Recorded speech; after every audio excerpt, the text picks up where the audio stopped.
Hello mga kamari ko! Magandang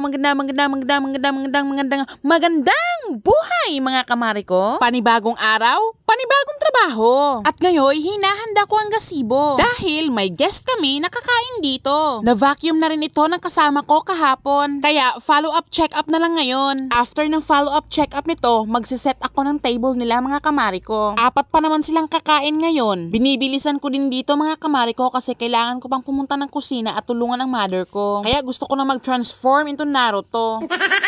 Dahil minsan, ako'y nalilito. Done set up. Serve at 8:30 pero sa'yo pa man. Dahil maaga pa naman mga kamari ko, i-flex ko muna tong ginagawa ng mother bells ko. Kasalukuyan po siyang gumagawa ng smoothie. At ito na ang breakfast nila mga kamari ko.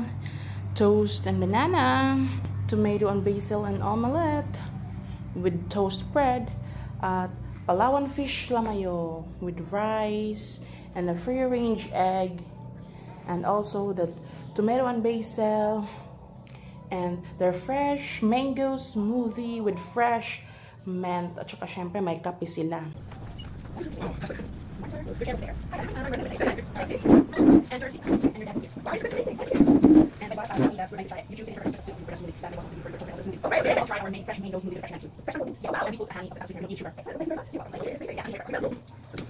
Yun mga kamari ko, tapos na silang kumain at nag-uumpisa na rin kami magligpit. Yung isang tray ng ganito dinala na ng kasama ko sa kitchen. Bago mo iwanan ng gazebo mga kamari ko, kailangan punasan mo muna bago mo dalhin ang mga hugasin sa kitchen. So pupunta na ako sa kitchen para tulungan ko ang kasama ko. At ito ang kitchen namin mga kamari ko, yan ang hugasin, another hugasan, ay naapoy hugasin.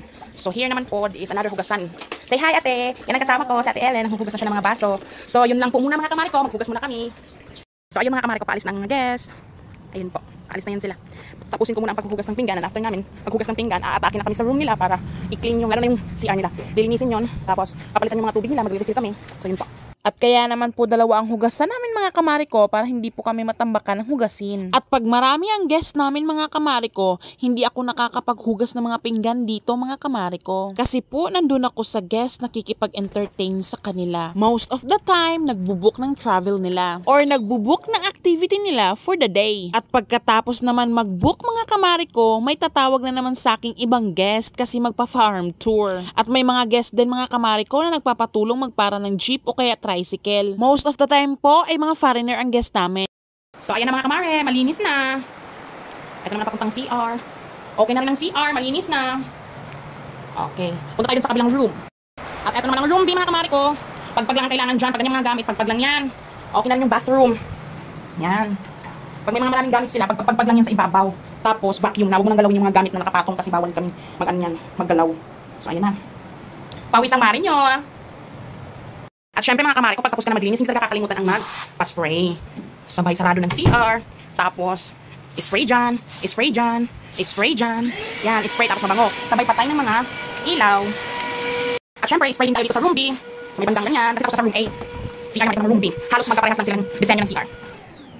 At eto po ang kabuuang itsura ng room B at room A mga kamari ko. Eto pong room A at room B ang may mas malawak na lounge area po. At kung matalas po ang mga mata nyo mga kamari ko, yung nakikita nyo mga bahay sa labas, mga accommodation din po yan mga kamari ko. O siya, hanggang dito muna. Hanggang sa susunod muli. Maraming salamat. Bye-bye!